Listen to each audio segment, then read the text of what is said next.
Hello guys, hope you're all doing well. Today we are playing Battlefield 1 with no user interface, no HUD, in 4K resolution. It's a challenge for me, real life mode challenge, whatever you want to call it. And I was inspired by the response that I had to the video I did a couple days ago with all of the rare and cool animations in this game. Because I recorded that video at 4K, uploaded it in 4K, and a lot of people were just like, damn, I kind of forgot how good this game looks and all of the details in there and the sounds and everything. So I thought, you know what, it would be interesting to go in and do a challenge where I played around and I wasn't using the HUD at all. So I've really got to rely on what I can see, what I can hear, and my experience of the game. And for this game, you guys know that I've just got a new PC setup, and Asus sent over to me one of their brand new 4K 144Hz monitors called the PG27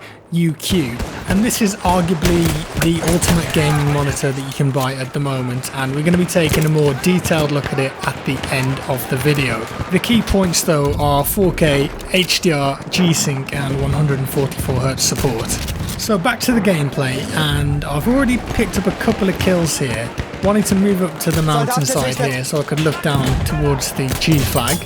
We picked off that support player, and if you listen very carefully, when you get a hit in this game, there's a specific noise, and also when you get a kill, there's that cha-ching kind of sound. So that's a good way of me knowing when I've hit someone. Obviously I can see the blood too, and if I get a kill, I'm going to hear that different noise. Managed to take out that scout there. What's nice about BF1 is that the character models and the different factions or the different armies are quite distinct in the way that they look per class, but also the colours of their uniform.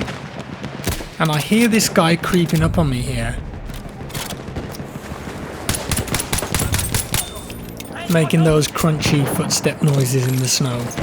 And I'm gonna hide now.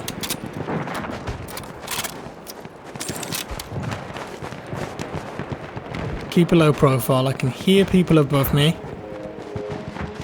Definitely multiple footsteps there, and because I'm equipped with a rifle and a pistol, I don't really want to take that fight, so I'm just gonna chill here for a second and wait. I feel like they've moved on, so let's peek. There we go, there's a green uniform, that's an enemy. Quick takedown. Spotted an enemy scout there, but missed the shot unfortunately. And we'll move up towards the flag now. Have a quick scan. Friendlies. But they're fighting someone in this direction. Where are they? Crawling through the snow there, that was an easy target. It's incredibly immersive though, playing the game like this. It really keeps you on the edge of your seat, because you have to pay attention so much more. The UI in this game holds your hand so much, and I kind of wish that maybe there was a hardcore game mode in BF1 where everyone had to play like this. No user interface whatsoever. And just see how it goes. I think it'd play out really well, because I'm having fun doing this on my own against a server full of people who are using the user interface. So friendly. So if everyone had to play like this, I think it could be brilliant.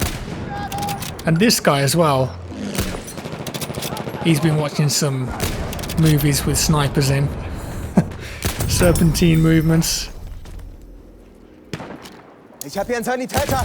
Finish off that medic too. And I do hear an enemy here. Throw a grenade in case, and we'll go flank around.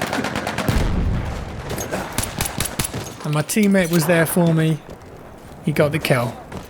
It just changes the vibe of the game completely, and I think you begin to appreciate it a bit more. I don't think this would work on every map, but the open maps like this in Conquest, where you've got a bit of room to breathe and a few more tactics and flanking routes, it works really well without the HUD.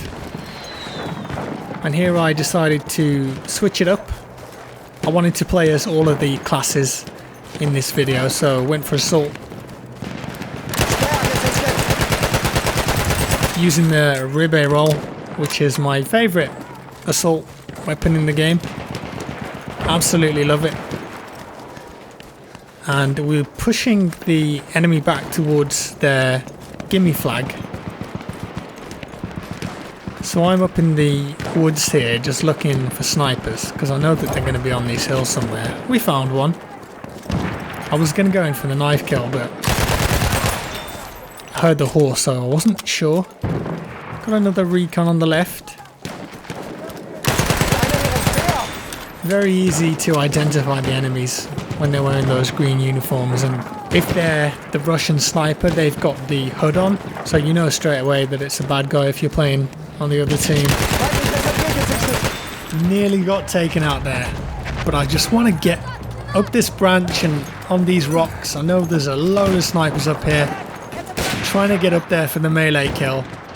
Just isn't happening. He turns around. I'm not sure if he saw me. I don't think he did. But there's a lot of enemies here. Support player. Didn't quite kill him, so I just thought, screw it. Got both the scouts. Finished off the support, but I think I got tagged there by a scout in the distance. Another scout goes down, and then the medic here. I mean, you know, come on. I've got the pickaxe. It's gonna happen. And then from across the valley, I realised that this isn't PUBG and you can't use the trees for cover. But that was a nice little streak there. It looked absolutely incredible too, playing it without the hood. Of course, I'm a medic. I'm going to do my job. You can see the dead German there. Just revive him. These guys, I thought they were enemies. They looked really green in that light, so just went for a few shots. Whacked with the old dud club, but turned out they were friendly.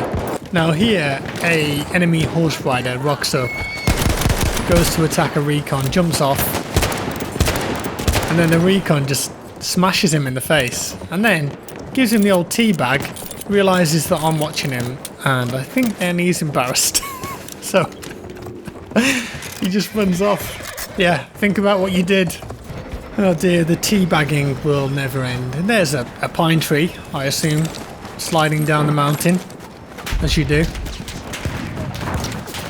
And here I discovered that the Peacekeeper is clearly the coolest looking weapon when you don't have the user interface on.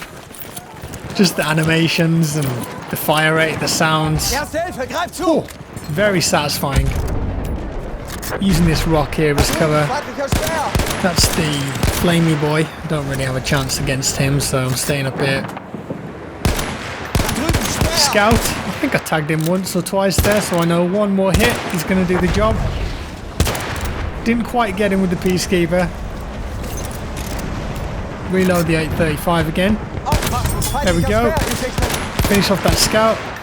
Support's low. Ooh, that is a nasty headshot with the Peacekeeper. Damn, that felt good. I remember doing that in game and I was like, God, that was just so satisfying. This gun is amazing. Switched it up to the Gewehr 95 here. And I saw this scout. I mean, I'm not letting that one go. Jump in. Medic on the other side, got the tag, couldn't get the pistol out. And his avatar is a T-Rex wearing a snapback, smoking a blunt. Yes, the less we say about that, the better. So coming towards the end of the round now. Still pushing them back towards the G flag right at the back of the map. They're trying to make their way through this little canyon. Oh, that sound. Got the kill. Horse comes in. Tried to get the no-scope on him.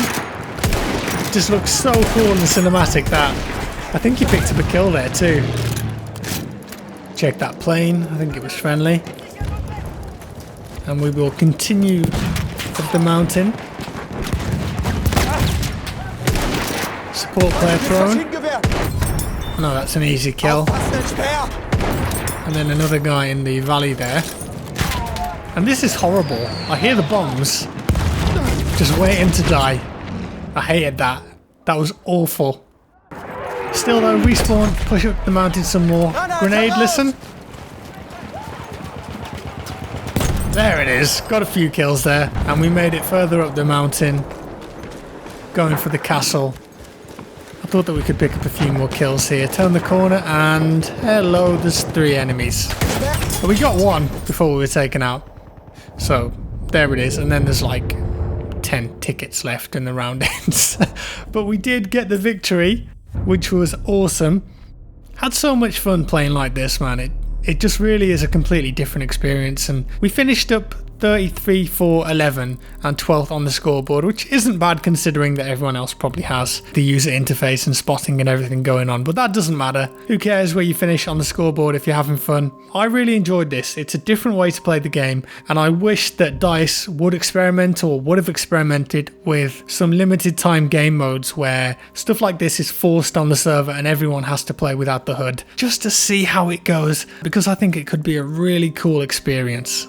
So then, I hope you guys enjoyed that as much as I did, and to wrap things up, as promised, we're going to be taking a quick look at the Asus ROG Swift PG27UQ, which I was playing this on. It's a 4K 144Hz HDR G-Sync monitor, one of the first of its kind, 27 inches at 4K with HDR, everything looks gorgeous and just pops that little bit more. Up until recently, most 4K monitors have been limited to 60Hz, so you've been able to get either the higher resolution or the higher refresh rates, but not at the same time. But then this baby came along, which gives you the best of both worlds. It's an IPS panel too that comes pre-calibrated, which is a nice touch for colour accuracy. Now of course at 4K resolution, even a Titan XP will struggle to get 4K at 144 frames per second on a lot of games. Yes, that's true. The reality is that most new games aren't going to run at 4K 144 frames per second when you're playing with current tech.